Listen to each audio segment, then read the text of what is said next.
Okay, we are ready to introduce the definitions of trigonometric functions, and we will start talking about them as they were originally developed, ratios of sides of a right triangle. Now, in later sections, we'll extend that to ratios of sides of triangles that aren't right triangles and ratios of angles in the Cartesian coordinate system. But for right now, in 5.2, for a while, we're going to stick with right triangles.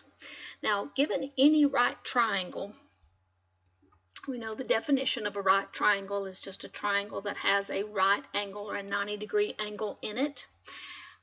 Given any right triangle, we call the side opposite the right triangle the hypotenuse, and then we can label the two legs of the triangle A and B. It doesn't matter which leg we call A and which leg we call B, as long as we're using C for the hypotenuse. Then you can imagine this is going to have something to do with the Pythagorean theorem, in that C squared is A squared plus B squared.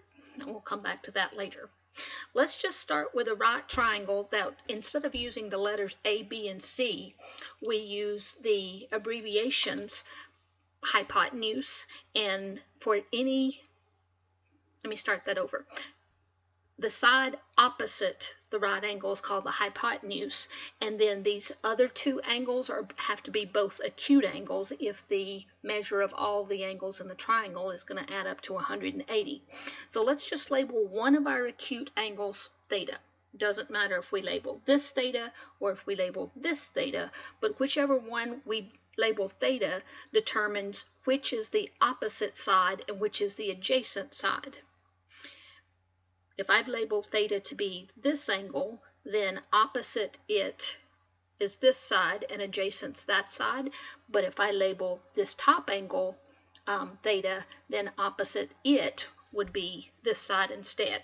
So you have to label theta before you can talk about which is the opposite side and which is the adjacent side. Once you've labeled your triangle, the definition, well, there are 6 ratios that can be formed with these 3 sides. You could put the opposite over the hypotenuse, you could put the adjacent over the hypotenuse, you could put the opposite over the adjacent. You could put the hypotenuse over the opposite, the hypotenuse over the adjacent, or the adjacent over the opposite. All 6 of those ratios have names, and those are the 6 trigonometric functions. Now, there are actually other trigonometric functions, but these are the 6 that we'll focus on for the rest of pre-calculus. If you have this angle labeled such that the side opposite the right angle is the hypotenuse, you've labeled one of your acute angles theta, so you can label one of the legs opposite and one adjacent. Then the sine of theta is defined to be the ratio of the opposite side to the adjacent side. That's just a fraction, opposite over adjacent. The cosine of theta is defined to be the ratio of the adjacent side over the hypotenuse. The tangent of theta is defined to be the opposite side over the adjacent side. Those are your 3 biggies, sine, cosine, and tangent. These other 3 trigonometric functions we call the reciprocal functions, because cosecant is just the reciprocal of the ratio given by sine. Secant is the reciprocal of the ratio given by cosine, and cotangent is the reciprocal of the ratio given by tangent. Now, if I had invented these, I would have made cosecant the reciprocal of cosine, but I didn't invent them. You just have to remember cosecant is the reciprocal of sine, secant is the reciprocal of cosine. One other thing to note, tangent is the opposite over the adjacent. That's what you get if you divide sine by cosine. If you're dividing this ratio by this ratio, you would flip the second fraction. The hypotenuses or hypotenae would cancel, and you'd be left with opposite over adjacent, which is tangent. So an alternate definition of tangent is just the sine divided by the cosine. Now, that allows us to give the trigonometric functions of any of the acute angles in the triangle, in a right triangle. In number 4, we're given this angle is theta. 17 is my hypotenuse because it is opposite my right angle. 8 is the opposite side if I've defined this theta to be this acute angle, and then 15 is my adjacent side. So I just have to memorize these 6 ratios, and I will get them memorized very quickly because I'm going to be using them every day. I can find the 6 trigonometric functions excuse me, of theta. The sine of theta is the opposite over the hypotenuse, which would be 8 over 17. The cosine of theta is the adjacent over hypotenuse, which is 15 over 17. Excuse me. And the tangent of theta is the opposite over the adjacent, or 8 over 15. Once we have those 3 trigonometric functions of theta, we take the reciprocal of each to get cosecant of theta, secant of theta, and cotangent of theta. Just remember, no matter how these are listed, if I just ask you for secant theta, for example, you have to remember that secant's the reciprocal of cosine. Cosecant's the reciprocal of sine. On number 4, I was given all 3 sides of that right triangle. On number 6, I only have 2 sides labeled. Well, if I have 2 sides of a right triangle labeled, then I can find the 3rd side by the Pythagorean theorem, and you're going to get really good at doing that in your head. Until you do, you may have to say that for this triangle, the leg squared plus the leg I don't know. Let's call the leg I don't know B. So the legs I do know squared plus the leg I don't know squared equals the hypotenuse squared. If you simplify that and solve for b squared, just subtract 1 from both sides, you'll have b squared equals 8. So b is 2 square root of 2. Square root of 8 is 2 square root of 2. Again, you're going to get to where you can do that in your head very quickly, or at least get to b equals the square root of 8. You may have to write that down before you simplify it. So the missing side is 2 square root of 2. And now we can finish number 6 just like we finished number 4. If 3 is our hypotenuse, now notice here, theta is labeled for us as this top acute angle rather than this bottom one. So the 2 square root of 2 is the opposite side, and the 1 is the side that's adjacent to theta. Given that, I can say that the sine of theta is the opposite side over the adjacent. And cosine of theta is the, I think I said the wrong thing. I wrote the right thing, but I meant opposite over hypotenuse, 2 square root of 2 over 3. The cosine of theta is adjacent over hypotenuse, 1 over 3. And then tangent is opposite over adjacent, 2 square root of 2 over 1 is just 2 square root of 2. Cosecant is the reciprocal of secant. Secant is the reciprocal of cosine, and cotangent is the reciprocal of tangent. Now, normally in algebra and in geometry, we don't leave radicals in the denominator. The book is a little bit inconsistent. Sometimes it rationalizes the denominator, sometimes it doesn't. If I tell you, or if you get the answer 3 over 2 square root of 2, and you look in the back of the book and that's not the answer, then they've probably just rationalized the denominator by multiplying by square root of 2 over square root of 2. And the answer in the back is probably 3 square root of 2 over 4. Now, there's a section of the test that I tell you you don't have to rationalize the denominator, and in that case you could just leave 3 over 2 square root of 2 rather than rationalizing it. But if you look in the back of the book and they have this answer, I do want you to be able to figure out where they got it from. Especially for cotangent, this 1 over 2 square root of 2, notice how nicely it cleans up if I rationalize the denominator. That just gives me square root of 2 over 2 times 2 is 4. So you could write the answer as square root of 2 over 4 rather than leaving it like this. What if we just have symbols for the lengths of the triangles? We don't have particular numbers, but we just have a right triangle whose opposite side is labeled C, and then theta is labeled to be the top acute angle, and one of the legs is A.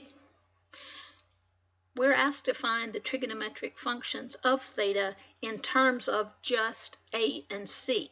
So I don't want to label this side B. If I want my trig functions to only have A's and C's in them, I have to find what how I can label this opposite side using only A's and C's.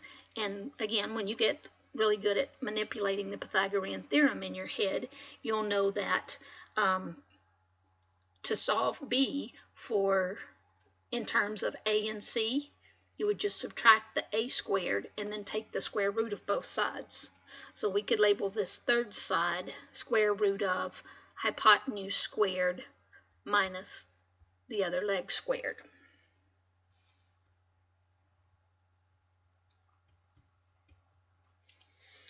Once we have those labels, C is my hypotenuse, A is adjacent to theta, and square root of C squared minus A squared is the opposite side. Now we can find the 6 trigonometric functions of theta in terms of A and C. We could say sine theta is opposite over hypotenuse.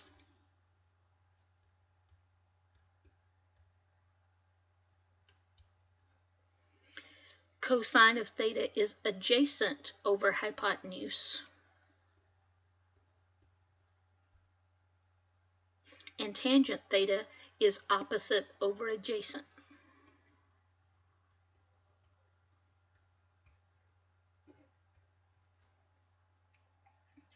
And then cosecant is the reciprocal of sine.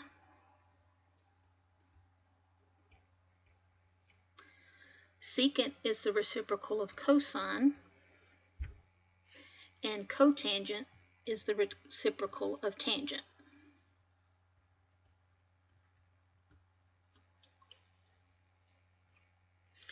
All right, so given any two sides of a right triangle, I can find the third side with the Pythagorean theorem, and then I can label one of the acute angles theta. It doesn't matter if I label the lower angle theta or the upper angle theta. I can give the 6 trigonometric functions of theta. And these, if I labeled theta to be, for example, in number 6, if I label theta to be this lower acute angle, then it would have changed all of these trigonometric functions of theta, because the opposite side and the adjacent side would switch. All right, you'll quickly get those memorized, and you may have learned in high school an acronym to help you remember the 6 trigonometric functions. This acronym has never been particularly useful to me, but I have a lot of folks who still memorize the definitions of sine, cosine, and tangent by using the acronym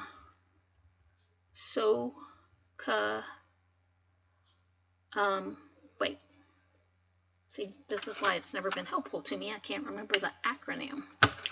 SOHCAHTOA.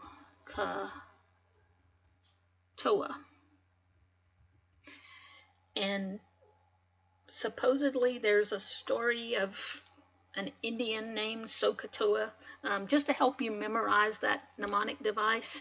But what it really stands for is sine is opposite over hypotenuse. Cosine is adjacent over hypotenuse.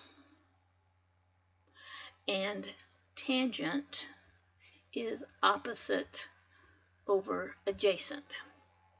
And the reason that that mnemonic device has never helped me in particular is that I have to have these definitions memorized to remember how to spell the mnemonic device. But whatever works for you is fine. All right. On page 336 in the book, there are some very commonly used angles, and there's 6 trigonometric functions. A lot of what we do in pre-calculus is going to be based on a 30-degree angle, a 45-degree angle, or a 60-degree angle. And in 5.1, we learned how to find the corresponding radian measure for those angles. But now we're going to start talking about all 6 trigonometric functions of 30-degree angles, or pi over 6, or 45-degree angles, or pi over 4, or 60-degree angles over pi over 3. This chart is not something that you need to memorize. It's something that you will quickly have memorized just because of how much we're going to use these angles. You don't sit down and try to memorize those. I want to show you where those values come from so that you don't have to memorize them. So let's talk about the trigonometric functions of 2 different triangles that I've made up. And actually, when you get your Ziploc baggie,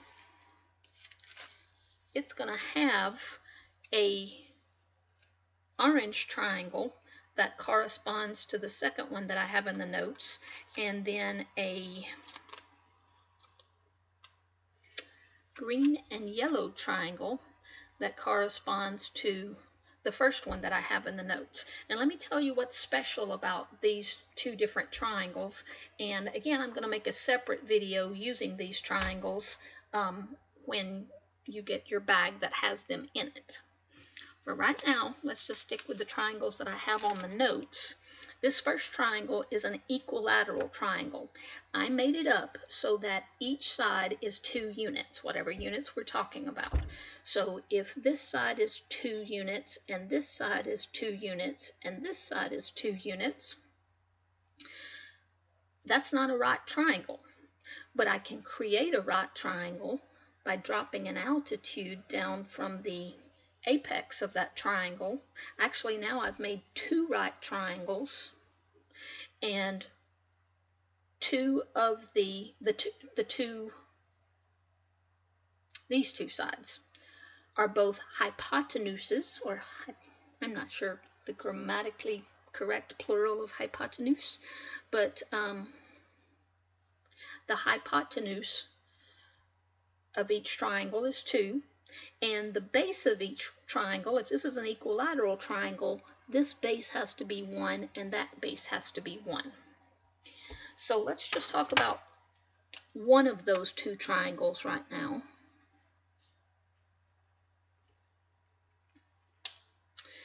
And say that if this is a right triangle that I've just highlighted in yellow with a hypotenuse of 2 and one of the legs being 1, I can find this other leg, which is the altitude of the triangle, by using the Pythagorean theorem. I could say the missing leg would be the square root of hypotenuse squared minus leg squared, or the square root of 4 minus 1. This altitude is square root of 3. And again, that's just square root of 2 minus 1. I'm sorry, square root of 4 minus 1. Now, if this original triangle was an equilateral triangle, if all the sides are the same, all the angles are the same, so this is a 60-degree triangle, or a 60-degree angle. And with that 60-degree angle, I can give you the sine of 60 degrees because the side opposite this angle is square root of 3 and the hypotenuse is 2. The sine of 60 degrees is square root of 3 over 2. And let me, since I don't have another highlighter with me, let me just redo. Apparently I don't have a working red pen either. Wow. Let me just label this other part of the triangle, which I had wish I had a different color for. But I'm going to say that if this is a 60-degree angle and that's a 60-degree angle, then this is a 30-degree angle and this is a 30-degree angle.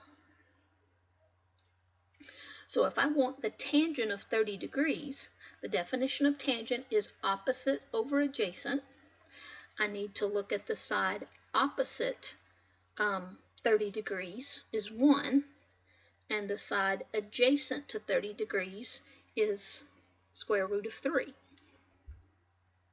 And it wouldn't matter if I was looking at this 30-degree angle or this 30-degree angle. The opposite over the adjacent would still be 1 over square root of 3. Now what about the cosecant of 60 degrees? Well, I know cosecant of 60 degrees is 1 over the sine of 60 degrees. So I can find the sine of 60 degrees and then just flip it. The sine of 60 degrees is opposite over hypotenuse. So the cosecant of 60 degrees is hypotenuse over opposite. 2 over square root of 3.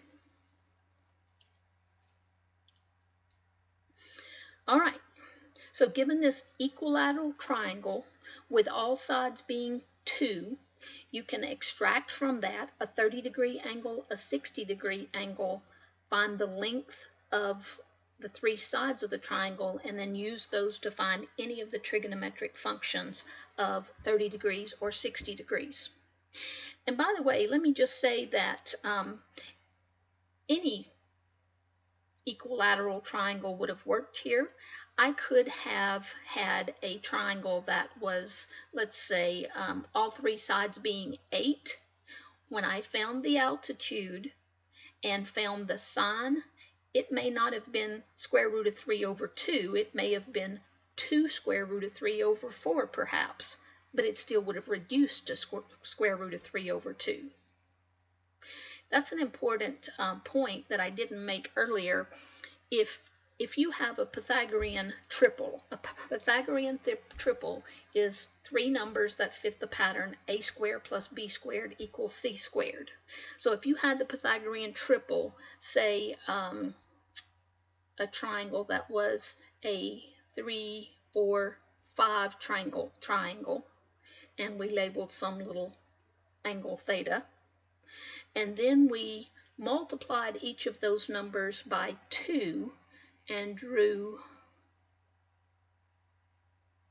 a 6, 8, 10 triangle and labeled that angle theta, then the trigonometric functions of this theta will be the same as the trigonometric functions of this theta because they're ratios. And even if we're using a bigger triangle, the ratio will still reduce so that the sine of this theta would be the same as the sine of that theta, or the cosine of this theta would be the same as the cosine of that theta.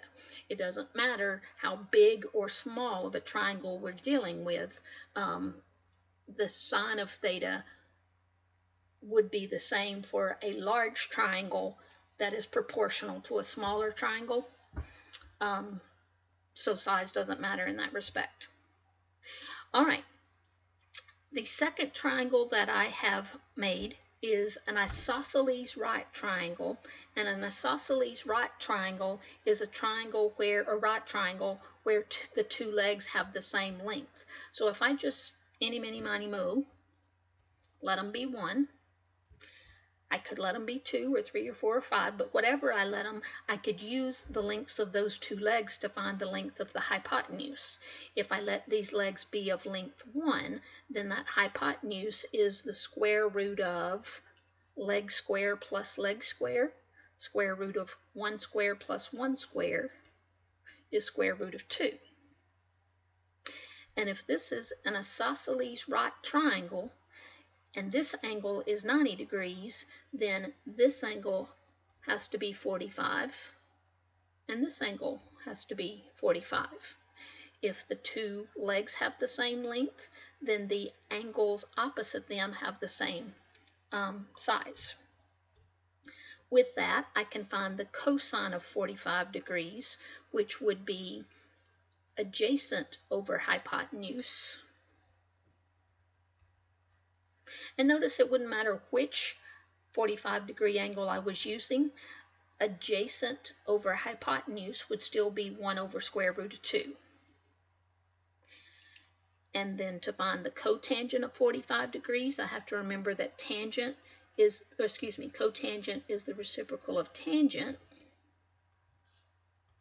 So tangent of 45 degrees would be opposite over hypotenuse. That would be the same as hypotenuse over opposite.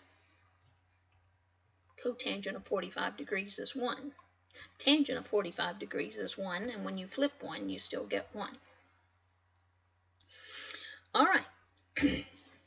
So these next problems say find the exact values of x and y. Let's see if I can get this just a little bit bigger for you.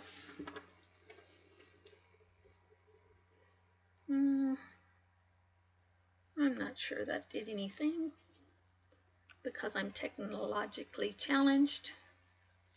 I'm just going to write bigger. In number 12, we are given a triangle that has a 60-degree angle, and we would know if we needed it. That means if this is a right triangle and this angle is 60 degrees, that one has to be 30 degrees. We have the hypotenuse labeled x, the side opposite 60 degrees labeled 3, and the side adjacent to 60 degrees labeled y. And we're asked to find the exact values of x and y. Now again, you don't need to memorize these trigonometric values on page 336. You can use them in these two problems, but we're gonna have them memorized just through practice. Don't sit down and try to memorize those values right away. If we want to find eeny, meeny, miny, moe, if we want to find x first, I can't solve one equation that has both x's and y's in it, so I'm going to have to just solve an equation with an x in it, and then I can solve an equation with a y in it. To solve an equation for x, I need to know the relationship between the 60 degrees, the x, and the 3. Well, the 3 is opposite 60 degrees, and the x is the hypotenuse. Which trigonometric function involves opposite and hypotenuse? That would be sine. The sine of 60 degrees is opposite over hypotenuse. And that's an equation I can solve. I could solve it for an approximation of x just by punching sine of 60 degrees on my calculator, and we'll talk about that later. But if I want the exact value, then I need to pull the sine of 60 degrees off of this table on page 336 until I get these values memorized. Looking at this table, I can see the sine of 60 degrees is square root of 3 over 2. And so I'm solving that proportion. and I can solve a proportion by cross multiplying. X square root of 3 equals 6 would mean that x is 6 over square root of 3.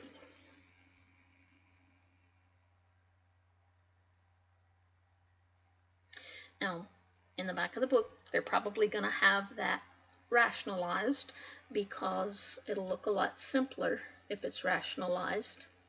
If I multiply by 6, if I multiply by square root of 3 over square root of 3, I get 6 square root of 3 over square root of 9, but the square root of 9 is just 3, and so that simplifies to 2 square root of 3. 2 square root of 3 is the exact value of x. Now, I could find y. Actually, if I know the one leg and the hypotenuse, I could use the Pythagorean theorem to use the other leg. I could say this other leg has to be hypotenuse squared minus leg squared. Hypotenuse being 2 square root of 3, and the other leg squared is 3 squared. And I said something incorrectly. I meant y is the square root of hypotenuse squared minus leg squared. So I can simplify that. Square root of 2 square root of 3 times 2 square root of 3. Here's what I'm picturing in my head. That would be 4 times 3, which is 12. And then 3 squared is 9. And so y is just the square root of 3. We found the exact values for x and y just like we were asked. And then I think we'll do this problem and then just take a break the video so you can take a break if you need it. But in number 16, we're given a triangle that has a 45-degree angle in it, and it's a right triangle, so we know if this side is 45, this angle is 45 degrees, then this upper angle has to be 45 degrees also in order for all three angles to add up to 180. That already cuts our work in half, because if these two angles are the same, then these two sides have to be the same. If we find x, then whatever x is, y has to be the same thing. Now, if we want to talk about this angle that was labeled for us, then x is the opposite side, and 4 is the hypotenuse. Again, we're looking for a trigonometric function which involves the opposite and the hypotenuse. That would be sine. So the sine of 45 degrees would be x over 4. And until we get that sine of 45 degrees memorized from practice, we're going to extract the value from this table. The sine of 45 degrees is square root of 2 over 2. And so that has to equal x over 4. And we can solve by cross multiplying, excuse me, 2x equals 4 square root of 2. And so x is 2 square root of 2. And we said because this is a 45, 45, 90 triangle, whatever one leg is, the other leg has to be the same. So both legs are 2 square root of 2. All right, let's just take a short break, and then we will come back and work on the notes on the back of this page. We need to do that before you can do what's listed on the notes as day 1 homework. So there's one more part of this video before the day 1 homework.